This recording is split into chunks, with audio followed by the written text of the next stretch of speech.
नमस्कार, आप सभी का स्वागत है हमारी खास पेशकश में। और एक बड़ा इवेंट जो कि हो चुका है और उस बड़े इवेंट के बाद अब मार्केट में आपकी क्या रणनीति होनी चाहिए, यानी कि आप ये समझिए कि बजट के बाद बाजार में धुआंधार तेजी है और बजट के अगले दिन ही निफ्टी ने नया रिकॉर्ड बनाया। बाजार इस समय इस बात से खुश है कि सरकार ने वित्तीय घाटे को काबू में रखने का शानदार कदम उठाया और उसके बावजूद भी वित्त मंत्री ने अंतरिम बजट में हर सेक्टर को कुछ ना कुछ दिया है। जानकारों को लगता है कि बाजार में धमाकेदार तेजी आगे भी जारी रहेगी और ऐसे में बजट के बाद किन शेयरों में पैसा बनेगा, इसकी तैयारी आपके लिए सीएनबीसी आवाज ने की है अपने इस खास शो बजट कहां है मौके में।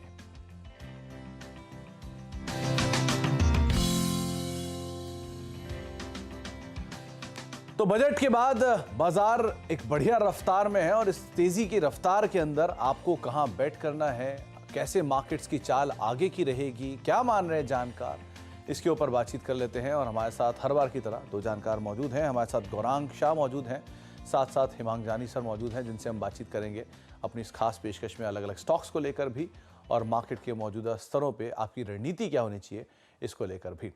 आप दोनों को नमस्कार, आप दोनों का स्वागत है कार्यक्रम में। पहले तो मार्केट्स के ऊपर एक मैं टेक चाहूँगा।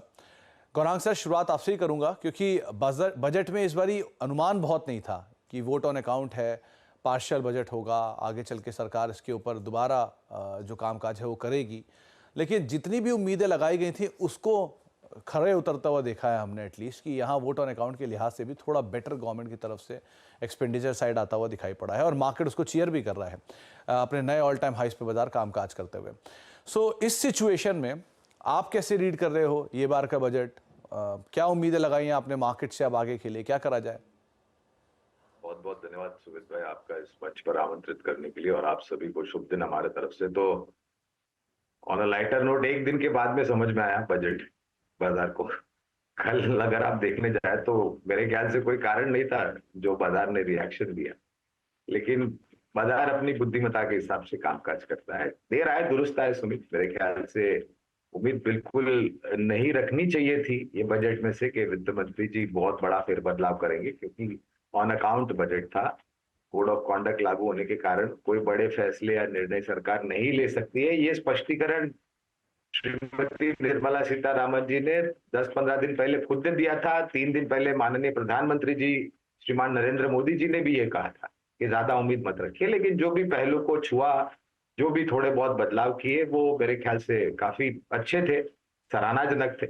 और सर्वोच्चम शिखर के पास हम कामकाज कर रहे हैं। निफ्टी और सेंसेक्स आज शुक्रवार का दिन है, हफ्ते का आखिरी दिन। शायद थोड़ी उठापटक आखिर के घंटे 1.5 घंटे में हो सकती है, इसमें कोई दो राय नहीं है, लेकिन वो समय भी दूर नहीं था। पिछले हफ्ते ही मेरे ख्याल से 21,300 पर हम गए थे और उसके नीचे गए थे और फिर ऊपर आए हैं। तो हर एक गिरावट पे खरीदारी का मौका है सुमित। हर एक गिरावट में खरीदारी का मौका। लेकिन गौरांग सर, ये जो खरीदारी के मौके हैं ये बहुत पिक एंड चूज करने की अब जरूरत नहीं आ गई, क्योंकि ऑलरेडी बीते एक साल में हमने 70% के आसपास तेजी स्मॉल कैप में देख ली, मिड कैप में देख ली 50% की तेजी, निफ्टी फ्रंटलाइन इंडेक्स 20-22% ऊपर है। सो मतलब पीएसयू ऑल टाइम हाई पर, ऑटो ऑल टाइम हाई पर, रियल्टी में जोरदार तेजी। तो थोड़ा मौके चुनने के लिए ज्यादा स्पेशलाइजेशन की जरूरत नहीं है अब? ज्यादा स्पेशलाइजेशन आपको हमेशा रखना चाहिए। शेयर बाजार में ऐसा नहीं है कि कुछ भी उठा लो और आपको 15-20% का रिटर्न मिलेगा। और मैं आपके चैनल के माध्यम के द्वारा आपके दर्शकों को और निवेशकों को एक नम्र विनती ये करना चाहूंगा कि स्मॉल और माइक्रो कैप जो शेयर्स हैं, जिसके कोई बुनियाद नहीं है और वो 20-30-40-50% चल चुके हैं, उसमें सावधानी रखें और बाजार में किसी भी वक्त आप निवेश करें, चाहे वो गिरते हुए बाजार में हो या चढ़ते हुए बाजार में, आपको सूझबूझ, समझ, बुद्धिमत्ता का प्रयोग करके ही निवेश करना चाहिए। कभी भी निवेश करें, इंपॉर्टेंट वो नहीं है, इंपॉर्टेंट है क्या आपने पिक किया वो। अगर आप किसी भी माइक्रो कैप में जा रहे हैं तो गौरांग सर भी बात कह रहे हैं कि ध्यान संभल कर ही रणनीति बनाइएगा। हिमांग सर, अब आपकी राय, क्योंकि बजट में जो बातचीत हो भी रही है कि बहुत ज़्यादा घोषणाएं होने की उम्मीद भी कम थी और हुई भी कम है, लेकिन फिर भी मार्केट ने चीयर किया, अपने नए रिकॉर्ड्स की तरफ है। अभी आप कैसे देख रहे हो ये एक बड़े इवेंट को और आपकी रणनीति क्या है निफ्टी को लेके या मार्केट्स को लेके? सुमीत और good afternoon Gaurang and viewers. See basically मैं ये देखता हूँ कि बजट में हाइप तो मतलब होता ही है, बिकॉज मीडिया के लिए सबके लिए एक इम्पोर्टेंट इवेंट होता है, बट वोट ऑन अकाउंट था और event is out of the way. अच्छी बात यह है कि कोई मेजर नेगेटिव सरप्राइज नहीं था। इनफैक्ट जो फिस्कल कंसोलिडेशन और कुछ कुछ सेक्टर्स के अंदर जो प्रावधान रखे हैं वो थोड़े से पॉजिटिव ही है।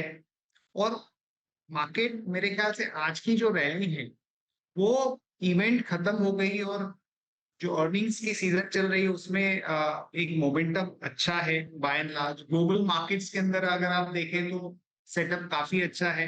टेक्नोलॉजी स्पेस यूएस में काफी अच्छा कर रही है। तो ये सब चीजों के ऊपर मुझे लगता है कि अब मार्केट फोकस करेगा और मुझे लगता है कि नो डाउट मार्केट में एक अच्छी ग्रोथ हमने देखी है, पर अभी भी निवेश के मौके तो जरूर है, क्योंकि बड़ा इवेंट इलेक्शन का है। इंटरेस्ट रेट्स के अंदर स्टैंड्स थोड़ा सा फेवरेबल है, तो जहां जहां पे अर्निंग्स मोमेंटम अच्छा होगा वहां पे निवेश के मौके भी बने रहेंगे। इसके लिए हमें तैयार रहना चाहिए। निवेश के मौके मिलते रहेंगे आप क्योंकि अभी बहुत सारे इवेंट्स अवेटेड हैं, ये बात सही है। अभी इलेक्शन है, उसके अलावा एक और बजट है, तो ये है, प्लस अर्निंग्स हैं। अर्निंग्स में आपको बहुत अच्छे अच्छे मौके मिलेंगे कहीं अगर अच्छे फॉल्स आते हैं तो। अब मौक़ों की बात हो ही रही है तो शुरुआत भी कर ही लेते हैं उन मौक़ों की जो कि हमारे जानकार मान रहे हैं कि यहाँ से आप ढूंढ सकते हैं अच्छी तेज़ी के लिए। तो गौरांग सर, सबसे पहला नाम आप ही के पास आऊँगा, कौन सा? सरकार की ही चर्चा हो रही है और सरकार चर्चा में रहेगी सुमित, मेरे ख्याल से काफी सकारात्मक कारणों को लेकर के। और सरकारी कंपनियों में हमने देखा है पीएसयूज में बहुत अच्छा रुझान, चाहे वो रक्षा क्षेत्र से जुड़ी हुई कंपनी हो, ऊर्जा से जुड़ी हुई कंपनी हो, या फिर कैपिटल गुड्स, इंजीनियरिंग, सरकारी बैंक्स वगैरह वगैरह।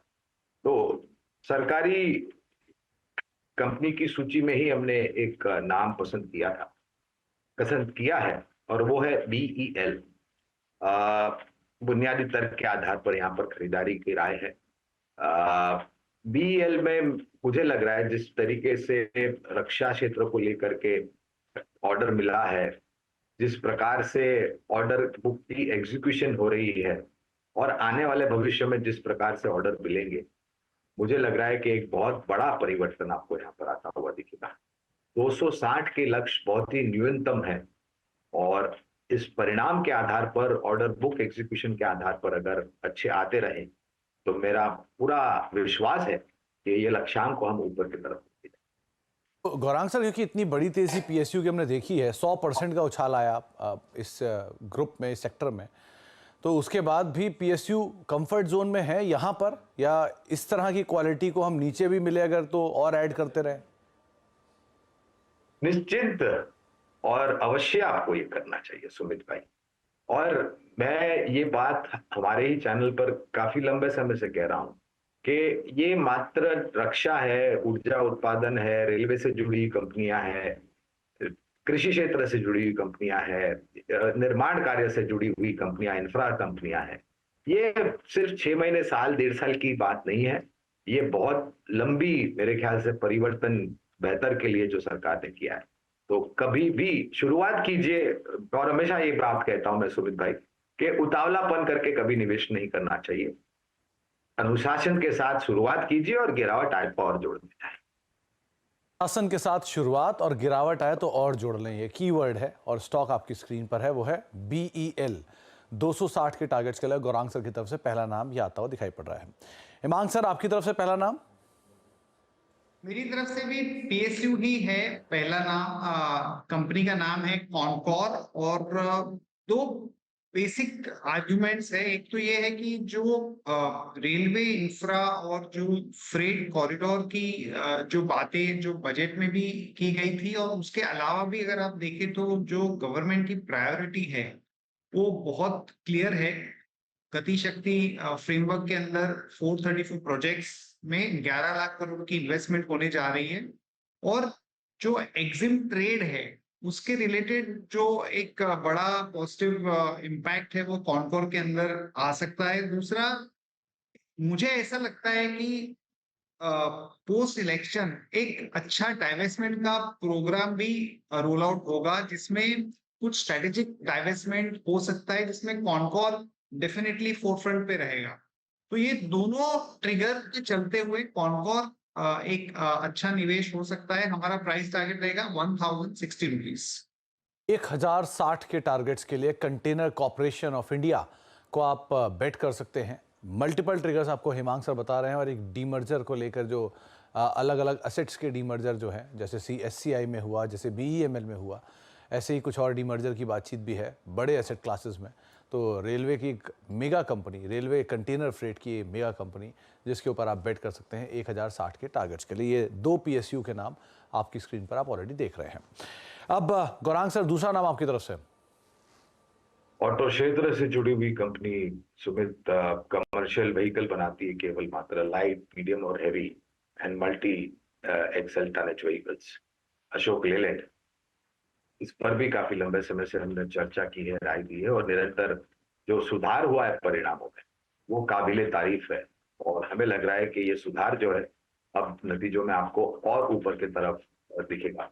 245 तक के लक्ष्य अशोक लेलैंड ने निर्धारित किए। और ये जो पूरा स्क्रैपेज पॉलिसी और जो भी इंफ्रास्ट्रक्चर को लेकर के, लॉजिस्टिक सेक्टर को लेकर के जो परिवर्तन हो रहा है, उसका भी फायदा कमर्शियल व्हीकल बनाने वाली कंपनी।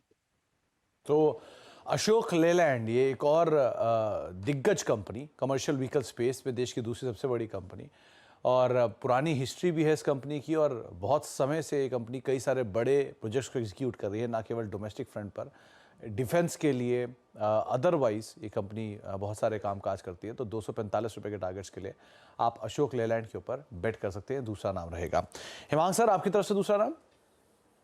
दूसरा मेरा पिक रहेगा LIC हाउसिंग। हाउसिंग एक बड़ी प्रायोरिटी है गवर्नमेंट के लिए भी, और अदरवाइज भी अगर आप देखें तो रियल एस्टेट सेक्टर के अंदर जिस तरह की ग्रोथ हम देख रहे हैं, उसमें मुझे लगता है कि जो फाइनेंशियल है उनको एक अच्छा ट्रैक्शन मिलेगा। ये क्वार्टर में कुछ कुछ कंपनियों में निम्स के प्रेशर थे, पर मुझे लगता है LIC हाउसिंग जो है, की कॉस्ट ऑफ फंडिंग और जिस तरह की फ्रेंचाइज वगैरह है, मुझे लगता है कि काफी अच्छा रहेगा। और अगले 2-3 साल में मुझे लगता है कि एक अच्छी ग्रोथ मिलेगी नेट इंटरेस्ट इनकम, मार्जिन्स और प्रॉफिटेबिलिटी में। और वैल्यूएशन से काफी अट्रैक्टिव है, लगभग 1.7-1.8 टाइम प्राइस टू बुक। तो ये स्टॉक में निवेश करना चाहिए। प्राइस टारगेट रहेगा 725 रुपए। 25 के टारगेट्स के लिए LIC हाउसिंग फाइनेंस के ऊपर आप बेट कर सकते हैं। हिमांक सर मान रहे हैं कि एक अच्छे अपसाइड स्टॉक के अंदर खुलते हुए दिखाई पड़ सकते हैं। हिमांक सर, वैसे भी हाउसिंग इस बजट के लिए एक बड़ा थीम भी बन के आया, जहां पे नए घर देने की बातचीत है, रूरल एरियाज में बड़ा स्पेंडिंग हो रहा है स्पेस को लेकर। तो ये थीम भी काम करेगी, और अदरवाइज भी अगर आप देखेंगे इंटरेस्ट रेट सिनेरियो पीक पर है तो बहुत सारा डाउन साइड ही खुलता हुआ दिखाई पड़े, तो वो भी इनके मार्जिन को सपोर्ट करेगा। ऐसा भी कुछ होगा क्या? बजट के अंदर जो प्रावधान किया गया है, 2 करोड़ से ज्यादा हाउसेस अगले 5 साल में उपलब्ध करवाए जाएंगे। और नई जो मिडिल क्लास के लिए हाउसिंग स्कीम जो है वो भी लॉन्च करने जा रही है गवर्नमेंट। तो मुझे लगता है कि जो मोमेंटम है हाउसिंग के अंदर, उसमें इस तरह के प्रावधान से और उसको मजबूती मिलेगी। और फाइनेंशियल्स के तौर पे अगर आप देखें तो काफी सस्ती है कंपनी, अभी सेक्टर उतना चला नहीं है, तो वहां पे मुझे लगता है कि एक अच्छा ट्रिगर मिल सकता है। LIC हाउसिंग फाइनेंस ये चौथा नाम रहेगा जिसके ऊपर आप बेट करके चल सकते हैं। एक ब्रेक का वक्त हो गया है, ब्रेक के बाद लौटेंगे। गौरांग सर हमारे साथ बने रहेंगे, हिमांक सर बने रहेंगे, उनसे हम आगे बजट के ऊपर बातचीत करते रहेंगे, कुछ और सेक्टर्स के ऊपर बातचीत करेंगे, और साथ ही साथ 2-2 स्टॉक्स के ऊपर और बातचीत बाकी है। छोटे से ब्रेक के उस तरफ।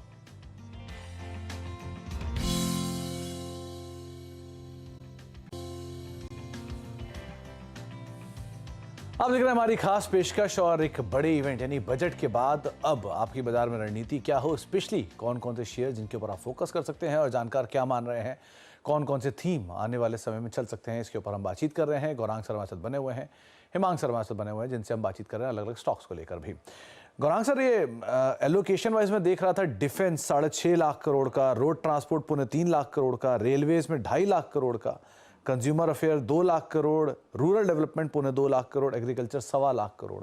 इस तरह के एलोकेशन कल के बजट में कुछ अनाउंस होते हुए दिखाई पड़े। आपने डिफेंस को तो छू लिया, लेकिन रोड ट्रांसपोर्ट, इंफ्रास्ट्रक्चर, इसके ऊपर कुछ नहीं सोच बोला आपने अभी तक।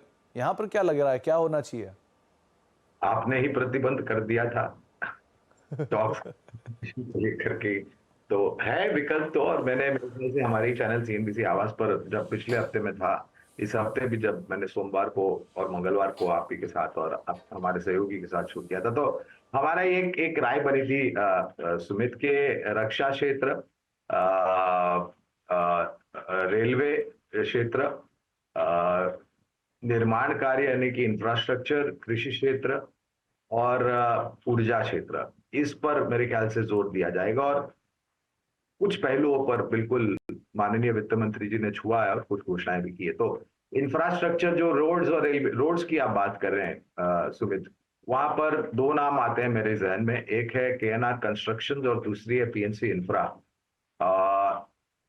प्योर रोड कंस्ट्रक्शंस, अगर आप रिलेटेडली इंफ्रास्ट्रक्चर अदर वर्टिकल्स में देखने जाते हैं, तो एनसीसी लिमिटेड नाम की कंपनी है जो हमें पसंद आती है। तो अगर कुछ और विकल्प भी आप देख रहे हैं तो धीमे से गौरांग सर से मैंने वो भी इसलिए पूछ लिए कि आउट ऑफ सिलेबस जाके कुछ नाम वो शायद हमें बता दें, तो उन्होंने कुछ नाम आपको बताया, आप उनको भी ध्यान दे सकते हैं। ओके, वापस लौटते हैं वो ट्रेडिशनल सिलेबस की तरफ। और हेमांग सर, वो अगली तरफ आपकी तरफ से अगला नाम जो आने वाला है, तीसरा नाम, वो कौन सा होगा? तो सुमित, तीसरा नाम है PSU bank, state bank of India. और कल नतीजे भी है। जो बजट रिलेटेड जो बोरोइंग प्रोग्राम था, उसमें जो मार्केट की एक्सपेक्टेशन थी उससे कम बोरोइंग का प्लान वित्त मंत्री ने दिया है। तो बॉन्ड यील्ड्स की एक पॉजिटिव इम्पैक्ट थी, जो डेफिनेटली कहीं ना कहीं पीएसयू बैंक्स के ऊपर उसका एक रब ऑफ आएगा। उसके अलावा स्टेट बैंक में परफॉर्मेंस वाइज हम काफी अच्छी परफॉर्मेंस एक्सपेक्ट कर रहे हैं। और हमें लगता है कि एक बहुत बड़ा रीरेटिंग अभी भी बाकी है स्टेट बैंक के अंदर। जिस तरह की परफॉर्मेंस है, जिस तरह की सब्सिडरीज है, तो मुझे लगता है कि बहुत अच्छा वैल्यूएशन रिजर्व कर दी है। जस्ट आपके जानकारी के लिए, जो return on assets state bank of India वो एचडीएफसी बैंक से भी बेहतर है। तो मुझे लगता है कि डेफिनेटली 1.82 की प्राइस टू बुक डिजर्व करता है, तो इसमें डेफिनेटली निवेश करना चाहिए। हमारा जो प्राइस टारगेट है स्टेट बैंक में वो है 740 रुपीज। हेमांग सर, जो आपने दाम रखा है यानी 740 रुपए है, क्योंकि इस कंपनी के साथ कैच क्या है कि इसकी अर्निंग्स स्टैंड अलोन नहीं, बल्कि इसके कंसोलिडेटेड नंबर देखेंगे तो एसओटीपी में बहुत ही स्ट्रांग आएगा। इसके पास एसबीआई लाइफ भी है, एसबीआई कार्ड भी है और बाकी नॉन लिस्टेड कंपनीज भी हैं। सो आमतौर पे बाजार में जो निवेशक होते हैं वो ये चीज़ को इवेलुएट नहीं कर पाते। ये सिर्फ खाली अकेली पीएसयू कंपनी नहीं है, पीएसयू बैंक नहीं है, इसके अंदर बहुत सारी कंपनियों की होल्डिंग वैल्यू भी है। सो उसको आप कैसे देख रहे हो कि उनकी परफॉर्मेंस भाई बहुत स्ट्रांग होकर आ रही है? सुमित, अगर आप देखें तो जो सब्सिडरी कंपनीज है, चाहे वो एसबीआई लाइफ हो, एसबीआई कैप्स हो, इवन म्यूचुअल फंड का बहुत बड़ा कारोबार है। एसबीआई म्यूचुअल फंड देश की सेकंड लार्जेस्ट एएमसी कंपनी है। तो ये जो 3-4 सब्सिडरीज है, उसकी वैल्यू अगर आप जोड़ ले, तो जो टोटल आप वैल्यू आज एसबीआई की पे कर रहे हो, उसमें आपको 40% का तो सब्सिडरीज का वैल्यू मिल रहा है, जो कि एक बहुत ही अट्रैक्टिव प्रपोजिशन है। तो मुझे लगता है कि इसमें एम्बेडेड वैल्यू के हिसाब से काफी स्कोप है। और जो कोर बिजनेस है एसबीआई का, उसमें भी लगातार हम देख रहे हैं कि काफी अच्छी परफॉर्मेंस है, चाहे वो लोड ग्रोथ हो, चाहे वो निम्स हो। मुझे लगता है कि इसमें डेफिनेटली निवेश करना चाहिए और बहुत बड़ा अपसाइड और रीरेटिंग अभी भी बाकी है। एसबीआई एक नाम जिसके ऊपर आप बेट कर सकते हो 740 रुपए के टारगेट्स के लिए। पुराने ऑल टाइम हाइस को ब्रीच करके कामकाज कर रहा है और अभी भी शायद ये तेजी आगे कंटिन्यू करते हुए दिखाई पड़ सकती है। गौरांग सर, अब आपकी तरफ से जो आखिरी नाम है वो कौन सा होगा?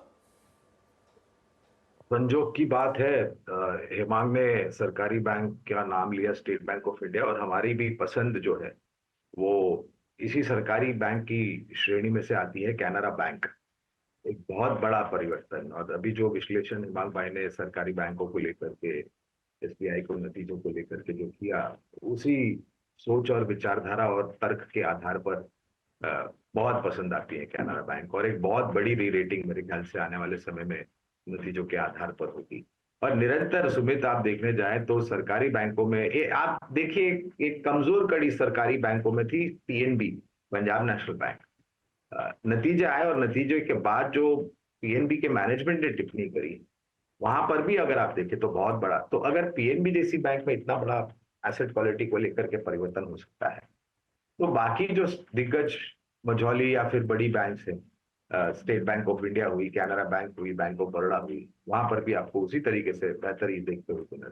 तो कैनरा बैंक पर खरीदारी की राय है और निरंतर लक्ष्यांक को ऊपर लेते जाते अभी जो लक्ष्य हमने निर्धारित किए हैं वो करीबन 600 रुपए के आसपास। सर यहाँ भी मेरा वही सवाल है, ये केनरा बैंक भी दूसरा ऐसा बैंक है जिसकी सब्सिडरीज की बहुत वैल्यू है और वो इवेल्युएट नहीं की जाती इसकी स्टैंड लोन परफॉर्मेंस में आमतौर पे।